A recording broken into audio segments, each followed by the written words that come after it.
walking out after midnight. It's because of creatures like her that the prisons are overfilled. Think of all the schools and nursing homes you could build with the money that is spent on them. It's not fair."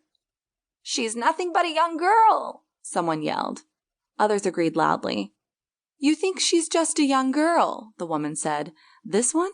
Oh no, my friend, she's not. This is just a skin. Underneath all this is a vicious monster, a creature so ugly and terrifying it will make your blood freeze." A small gasp went through the crowd. The woman stepped up in front of the girl, then pulled out a whip from inside of her boot and lifted it in the air before slamming it down on the girl several times, groaning like she was truly enjoying it. The girl screamed in pain, and the crowd all looked appalled. "Come on, you ugly beast! Show yourself! Show us your disgusting face!" the woman hissed and yelled as she kept whipping the girl.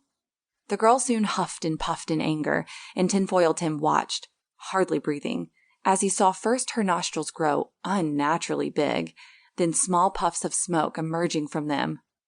"Oh, dear Lord!" a woman standing in front of him exclaimed, and turned her head away, while Tim's eyes were fixated on the girl. She spat out a ball of fire from her nostrils the second before she changed completely into a huge creature and was left standing on the stage, 2 thick chains still wrapped around her neck.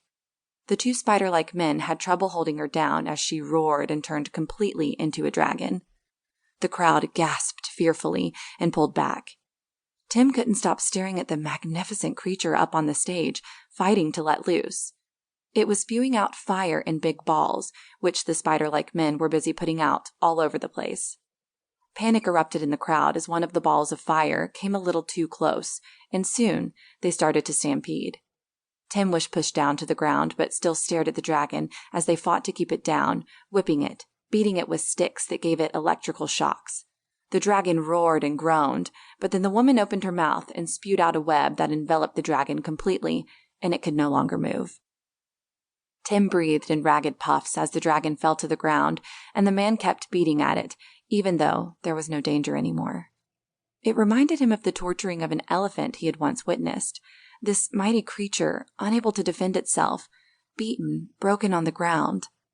There was the same look in the dragon's eyes as there had been in the elephant's, and it filled Tinfoil Tim with the same deep disgust now as it had then. Chapter 2.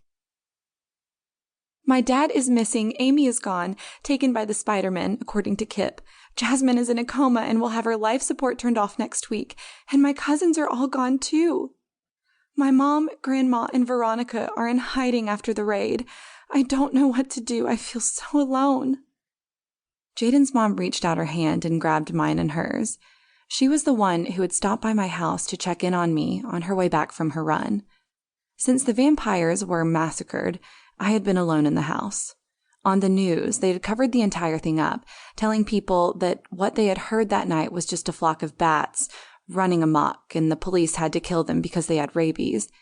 They even had an expert on bats in the studio to talk about how they could attack in flocks when they became rabid. How they managed to pull it off and people actually believed them was beyond me. Maybe it was easier for us humans to believe in rabid bats than vampires. I lifted my eyes and met hers. "What am I going to do?" "I didn't know you were here all alone," she said. "Why didn't Jayden tell me this?" My eyes met hers across the table. I haven't exactly spoken to him in the last couple of days."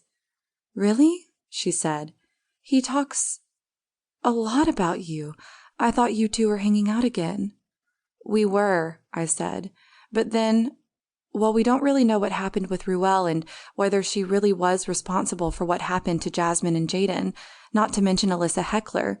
I think he needed time to think. I think we all did." She nodded pensively. I was surprised to see that she didn't flinch when I mentioned that Ruel might be innocent. Had she come to the same conclusion? At least, had the thought? It seemed like it. The more I wondered about everything, the more I realized Ruel couldn't have done all of this. I simply didn't believe it anymore. The question was, who had then? And what was with that disgusting skin of Ruel in my trunk? How did that fit into the picture? Jayden's mom cleared her throat. "I see."